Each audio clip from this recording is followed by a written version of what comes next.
دوستوں، بزرگوں اور بھائیوں، چور اس مکان میں کبھی بھی نہیں جاتا جس کے بارے میں اسے پتا ہو کہ اس مکان میں رہنے والے بالکل غریب لوگ ہیں، تنگ دست ہیں، ان کے پاس کچھ بھی نہیں۔ اس نے کیا لوٹنا ہے وہاں جا کے؟ وہ کسی اس گھر کا انتخاب کرتا ہے جہاں مال ہو، دولت ہو، زیور ہو، پیسے ہو، وہاں جاتا ہے۔ شیطان بھی کبھی بھی اس بندے کے پاس نہیں جاتا جو پہلے سے بے ایمان ہو، مشرک ہو، قادیانی ہو۔ جو بندہ پہلے سے ہی بدعقیدہ ہے، بد مذہب ہے، اس کے پاس شیطان نہیں جاتا، کیونکہ اسے پتہ ہے یہاں کچھ ہے ہی نہیں، پہلی ساری گمراہی ہے، تو کیا لینے جائے گا۔ شیطان بھی وہیں جاتا ہے جہاں ایمان ہوتا ہے۔ ایمان جہاں موجود ہو وہاں شیطان جائے گا۔ تو جو وسوسے آتے ہیں، جو تصورات آتے ہیں، جو خیالات آتے ہیں، جو ذہن کے اندر کچھ باتیں آتی ہیں، تو یہ ایمانداروں کو آتی ہے، بے ایمان کو نہیں آتی، کیونکہ شیطان وہاں کیا لینے جائے گا جہاں پہلے ہی کوئی شے موجود ہے۔ تو سمجھ لیں اس بات کو کہ بہت زیادہ وسوسے اگر کہیں آتے ہیں، خیالات آتے ہیں، تو یہ ایمان کی علامت ہے۔ اور نبی پاک صلی اللہ تعالی علیہ وسلم نے فرمایا ہے کہ میرے مومن کی یہ شان ہے کہ اسے کوئی بھی تکلیف ہو، کوئی آزمائش ہو، پیر میں کانٹا چبھ جائے، دکھ ہو، تکلیف ہو، حتیٰ کہ کوئی فکر لاحق ہو، کوئی غم لاحق ہو، اس کی برکت سے بھی اللہ اس کے گناہ معاف فرماتا ہے۔ ٹینشن بھی آ جائے تو بھی گناہ معاف ہوتے ہیں۔ تو کبھی انسان کو وسوسوں کا آ جانا، خیالات کا بھٹک جانا، یہ کوئی بری چیز نہیں۔ دیکھیں، بعض اوقات لوگ کسی بندے سے شکوہ کرتے ہیں کہ اس کی کسی بات کو ہائی لائٹ کرتے ہیں کہ یار یہ تم نے کیا کیا، کہ اسے بندے شریف آدمی سمجھتے ہیں، وزادار سمجھتے ہیں، تو کہتے ہیں یار تجھے نہیں کرنا چاہیے۔ لیکن اگر کوئی بندہ ہے اسی طرح کا، نہ اس میں کوئی اخلاقی طاقت ہے، نہ کوئی وزاداری ہے، نہ کوئی ظاہری باطنی طہارت ہے، اس پر کوئی شکوہ کیا کرے گا، اس کو لوگ ڈسکس کیا کریں گے۔ تو وسوسے آ جاتے، کیوں آتے ہیں؟ اس لیے کہ جب اللہ تعالیٰ نے شیطان کو مردود کیا اور نکال دیا، راندہ درگاہ ہو گیا، تو اس نے رب کریم سے مہلت مانگی تھی کہ میں تیرے بندوں کو گمراہ کروں گا، میں دنیا ان کے سامنے سجا سنوار کے پیش کروں گا۔ تو مالک نے اسے اجازت دے دی، یہ اللہ کی حکمت کا تقاضا ہے، اجازت دے دی، اور ساتھ یہ بھی فرما دیا کہ جو میرے مخلص بندے ہوں گے وہ تیرے دامے فریب میں کبھی بھی نہیں آئیں گے۔ تو اللہ نے جب اسے گنجائش دی اپنی حکمت کے تقاضوں کے تحت، تو پھر اسے قوتیں بھی دی، وہ خیالات میں، دلوں میں وسوسے پیدا کرتا ہے۔ حدیث پاک میں فرمایا کہ دل کے ساتھ چمٹا ہوا ہوتا ہے شیطان، خیالات پیدا کرتا ہے، آتی ہیں باتیں۔ ایک تیسری بات ہے، وہ یہ ہے کہ کہیں الجھن ہو تو الجھن سے نکل کے آنا ہی کمال ہوتا ہے۔ اگر معاملہ سیدھا سیدھا ہو اور بندہ اس پہ چل نکلے، پھر اس کا کمال کیا ہے؟ دیکھیں، کچھ لوگ کہتے ہیں جناب سیدھا سیدھا تو ٹھیک ہے معاملہ، لیکن اگر رش ہو اور کھڈے ہوں اور گڑے ہوں تو ان میں جو ڈرائیور گاڑی نکال کے لے آئے اس کو کہتے ہیں کہ اسے طریقہ ٹھیک آتا ہے، یہ سمجھدار ہے۔ وہ میاں بالکل روٹین میں سلسلے چل رہے ہوں تو وہ تو ساری دنیا ہی کام کر لیتی ہے، لیکن وسوسے پورے آئیں، شیطان کام پورا کرے، نفس امارہ پوری چھلانگیں لگائے، لیکن بندہ سب کو جھٹک کے پھر بھی رب رسول کی بات ہی کرے، پھر بھی اللہ رسول کی بات ہی کرے، تو اس کا معنی یہ ہے کہ پھر اس نے صحیح معنی میں قبولیت حق کا مظاہرہ کیا۔ وسوسے انسانوں کو آ جاتے ہیں، آتے رہتے ہیں۔ کیوں آتے ہیں؟ کہ ان شیطان للانسان عدو مبین۔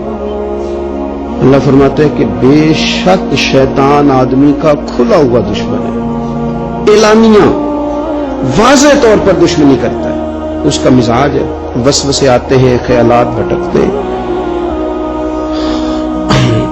کچھ لوگوں کو معاذ اللہ تعالی دین کے بارے میں، عقیدے کے بارے میں، خدا رسول کے بارے میں وسوسے آتے ہیں۔ انہیں یہ حکم دیا گیا ہے کہ جب کوئی ایسی بات آئے نا تو فوراً اللہ کی پناہ میں آ جائے۔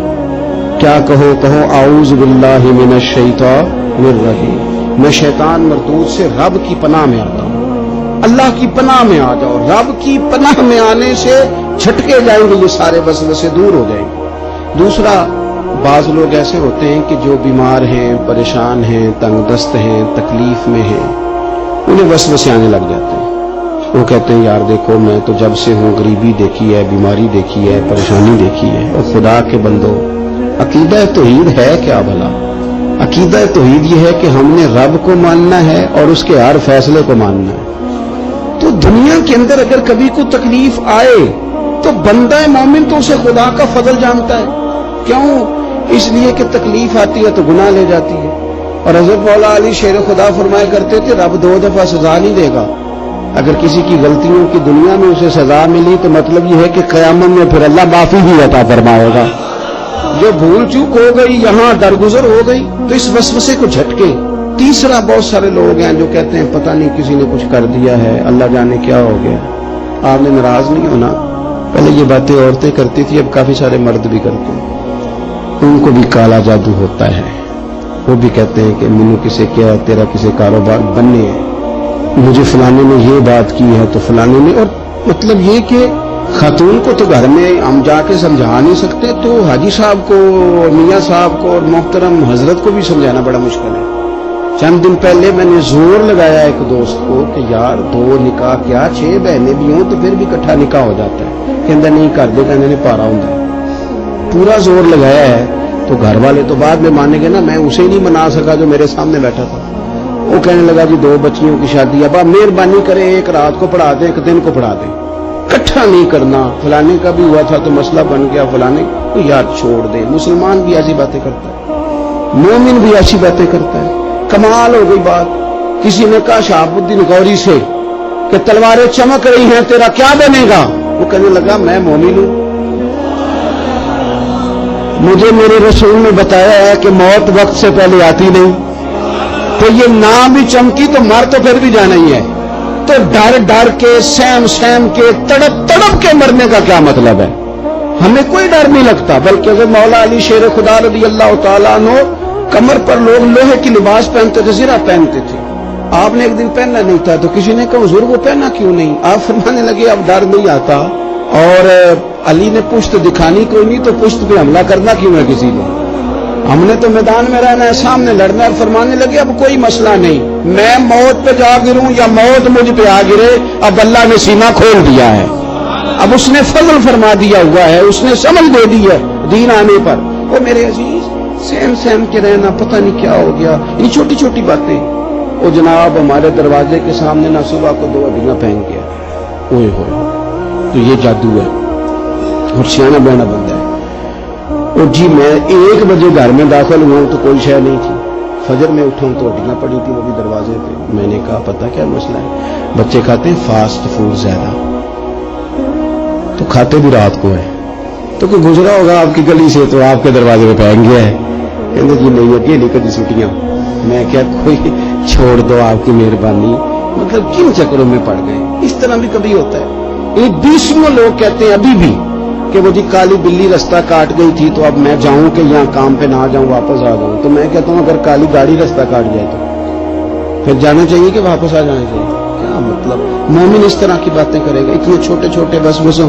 اور پھر میرے بزرگ فرمایا کرتے تھے جو لوگ سانپ سے ڈر جاتے ہیں وہ پھر رسیوں سے بھی ڈرتے ہیں، توکل ختم ہونے لگتا ہے معاذ اللہ، اور یہ کمزوری ہے، اس سے باہر آئیں۔ وسوسے کا علاج کیا ہے؟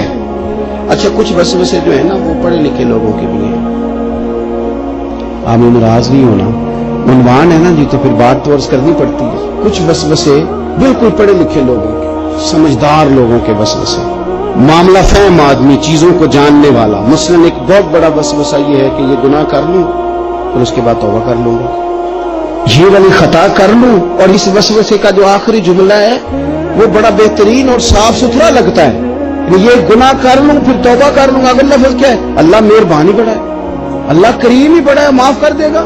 اور خدا کے بندو، قرآن مجید میں جو مفہوم توبہ کا بیان کیا ہے نا، آپ سورہ النساء کو دیکھیں تو اس میں اللہ تعالیٰ نے جو مفہوم توبہ کا بیان کیا ہے وہ یہ کیا ہے کہ جو بندے سے غلطی بھول کے ہو گئی وہ توبہ کرتا ہے تو اللہ اس کی توبہ کو قبول فرما لیتا ہے، اور ایک گناہ کرنے سے پہلے پلان کر رہا ہے۔ ایک تو ہے کہ نفس غالب آ گیا اس پر، وہ اپنی خواہشات کو کنٹرول نہیں کر سکا, خدا نہ خواستہ نفس کا غلبہ ہوا غلطی, اور ایک پہلے پلان کر رہا ہے کہ ہے غلطی, ہے گناہ, ہے ظلم, لیکن یہ کہ میں کر لوں پھر میں توبہ کر لوں گا. تو قرآن مجید نے نا اس کا ذکر فرمایا ہے سورہ یوسف کے اندر. حضرت یوسف علیہ السلام کے بھائی جب جا رہے تھے تو نبی کے بیٹے نا, حضرت یعقوب کی اولاد, تو دلوں میں خیال آیا کہ یہ ہم کیا کرنے جا رہے ہیں. پتہ انہوں نے رستے میں کیا کہا, رستے میں کہنے لگے, سورہ یوسف میں موجود ہے, کہنے لگے اس طرح کرو, یوسف کو قتل کر دو, وہ کسی علاقے میں پھینک دو تاکہ باپ کی توجہ ہمیں مل جائے, من بعد ہی قومن صالحین, اس کے بعد پھر ہم نیک لوگوں کی جماعت بن جائیں گے. پہلے قتل کر دو یا کہیں پھینک دو, اس کے بعد توبہ کر کے نیک ہو جائیں گے. یہ وسوسہ ہے سیانے لوگوں. اور خدا کے بندو یاد رکھو کہ اگر پہلے پتہ ہے کہ گناہ اتنا غلیظ ہے, غلط ہے, تو پھر رب کا بندہ وہ ہوتا ہے جو رب سے ڈر کے گناہ کے قریب ہی نہیں جاتا. پھر وہ تقوی اختیار کرتا ہے, وہ کہتا ہے اللہ مہربان ہے, تو بھئی اللہ مہربان تو ہے, لیکن رب فرماتا ہے نبی عبادی انی انا الغفور الرحیم, میرے بندوں کو یہ خبر دے دو کہ میں بڑا ہی مہربان ہوں, معاف کرنے والا ہوں, وَأَنَّ عَذَابِي هُوَ الْعَذَابُ الْعَلِيمُ, انہیں یہ بھی بتا دینا کہ میرا عذاب بھی بڑا دردناک ہے. یہ بھی ساتھ ہی اس اگلے آیت میں بتا دیا کہ یہ بھی انہیں بتانا کہ میرا عذاب بھی عذاب علیم ہے. تو یہ سیانے لوگوں کا. اب ایک اور وسوسہ ہے, وہ ہے غربت کا خوف, غربت کا ڈر. ایک تو ذہن میں یہ خیال آتا ہے کہ پہلے میں مالدار ہو جاؤں کسی طریقے سے, غربت کے خوف کی وجہ سے, وسوسے کی وجہ سے لوگ یہ کام کرتے ہیں. اب وہ رشوت بھی لیے جاتے ہیں معاذ اللہ, وہ مال بھی کھائے جاتے ہیں, اور بڑی عجیب بات کرتے ہیں, کہتے ہیں میں جناب لے لوں, پہلے لوٹ مار کر لوں, پھر میں غریبوں کو دے دوں گا, فلائی کام کرا دوں گا. تو یاد رکھے وضو کے لیے پانی بھی شرط ہے, اور پانی کا پاک ہونا بھی شرط ہے. گندے پانی سے وضو نہیں ہوتا. لوٹ مار کے مال سے آپ صدقات کریں گے تو یہ وسوسہ ہے شیطانی, اس کو جھٹک دیں, یہ برا خیال ہے. اور دوسری بات یہ, ایک وسوسہ یہ بھی آتا ہے کہ اگر اللہ کی راہ میں دے دیا تو مال کم ہو جائے گا. قرآن مجید نے اس کو بھی بیان کیا, فرمایا شیطان نہ تمہیں ڈراتا ہے تنگ دستی سے کہ خرچ کر دو گے تو پتہ نہیں کیا ہو جائے گا, تمہیں ڈراتا ہے. اور میرے نبی پاک علیہ السلام نے وعدہ فرمایا, حضور کیا فرماتے, مشکاۃ شریف میں موجود ہے, اللہ کے محبوب فرماتے ہیں تو صدقہ کر, صدقہ دینے سے مال کم ہوتا ہی نہیں. قربان جائیں, کیا جملے ہیں, کیا حسن ہے. فرمایا تو خیرات دے, خیرات دینے سے مال کم ہوتا ہی نہیں, اس سے کم ہوتا ہی نہیں. تارے جھڑ سکتے ہیں, چاند سورج اپنی جگہ چھوڑ سکتے ہیں, قریب نے فرما دیا ہے مال کم نہیں ہوتا, تو مسلمانوں نہیں ہوتا, ہو سکتا ہی نہیں. صدقات خیرات دینے سے مال کم, آپ یقین کریں اس حدیث پر وجد ہوتا ہے کہ تم صدقات دو, خیرات کرو, مال کم ہوتا ہی نہیں. اللہ کی راہ میں دینے سے کمی آتی ہی نہیں. یہ مدینے والے رسول نے فیصلہ فرما دیا, یہ حضور نے کہہ دیا ہے, تو بات ختم ہو گئی. تو یہ سارے وسوسے ہیں. پھر ایک اور طبقہ ہے جو مذہبی لبادہ اوڑھ کر وسوسہ اندوزی کرتا ہے. تو میں اکثر گزارش کرتا ہوں کہ یہ قابل رحم لوگ ہیں, یہ بیچارے الجھے ہوئے لوگ ہیں, ان کو تو خود پتہ نہیں ان کی منزل کیا ہے, ان کا راستہ کیا ہے, کدھر یہ جائیں گے. مجھے بھی ایک دفعہ مل گئے تھے ایئرپورٹ پہ, تو وہ بیچارے آیت بھی نہیں پڑھ سکتے تھے, صرف ترجمے سناتے تھے. آیت نمبر اتنی تو فلانا اتنا, تو اس میں فلانا لکھا ہے. تو میں ایئرپورٹ کی طرف جا رہا تھا تو کسی بندے کو انہوں نے پکڑا ہوا تھا, میں نے ان کو کھڑا کر لیا. میں نے کہا اس بیچارے کو چھوڑیں, تو سیدھا سیدھا دکاندار بندہ, اس سے تو کوئی دکان کی بات کریں, ساڑھے نال گل کرنا جو ساڑھے مطلب نہیں ہے. تو نا ادھر ہمارے ساتھ بات کر, چلے دو باتیں ہو جائیں تیرے ساتھ. تو مجھے کہنے لگے جی یہ پردہ تو نظر کا ہوتا ہے, مولوی بی بی کو پردہ کیوں کراتے ہیں, نظر کا پردہ ہے. تو میں نے اسے کہا کمال ہو گئی, یہ تو بڑی عجیب بات ہوئی نا. تو پھر میرے بھائی دل کا پردہ ہے نا, پھر آپ تجوریوں میں پیسے کیوں رکھتے ہیں, کھلے رکھے نا پیسے سرے عام. آپ کہیں جی تقویٰ تو دل کا ہے, نہ چراؤ, رکھ کے دکھاؤ نا, رکھتے ہو باہر. کہنے لگا نہیں وہ تو چوری ہو جانے نہیں. اور میں نے کہا نا اتنی سی بات ہے, جس بیچارے کو آپ پریشان کر رہے تھے اس کی وقتی طور پہ سمجھ میں بات نہیں آ رہی ہوگی. روپیہ 4 لاکھ ہو تو بندے جمعے والے دن ساتھ نہیں لے کے آتے, حالانکہ جمعہ پڑھنے آ رہے ہیں, بلکہ جوتا قیمتی ہو تو وہ نہیں لے کے آتے, موبائل نہیں لے کے آتے. تو یہ وسوسے لوگ پیدا کرتے ہیں, بلا وجہ انتشاری ماحول بناتے ہیں, یہ ٹھیک نہیں. اپنی زندگی میں وسوسوں سے باہر آئیں, اپنی طبیعت اس طرح کی بنائیں کہ جس کے اندر مثبت سوچیں ہوں.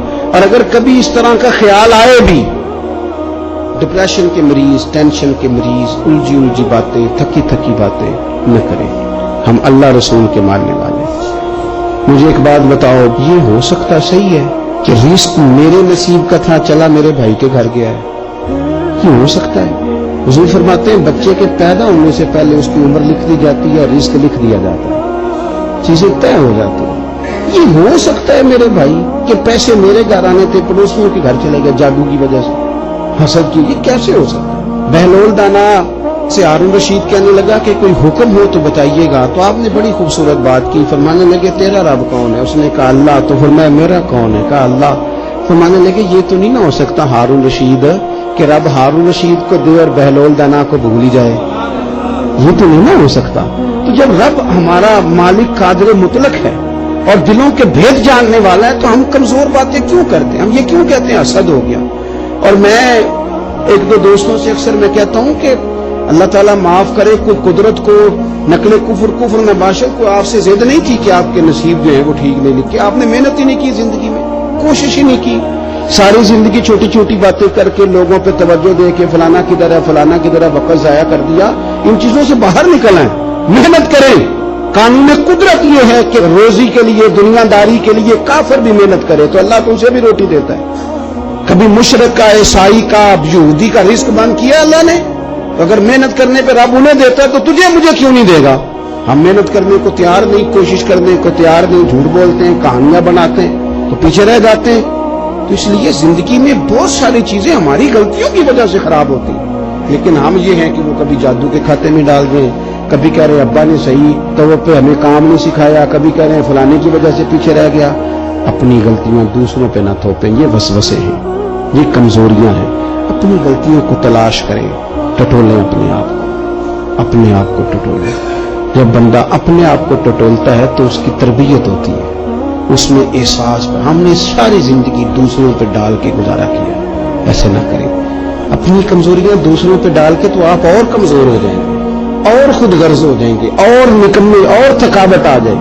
اپنے اندر سے وہ چیزیں باہر نکالیں، وسوسوں کو دور کریں اور کچھ عملی زندگی میں آئیں. اور شکوے بھی کم کر دیں کہ فلانا کیا کر رہا ہے، فلانا غلط ہے. اس سے باہر آ جائیں.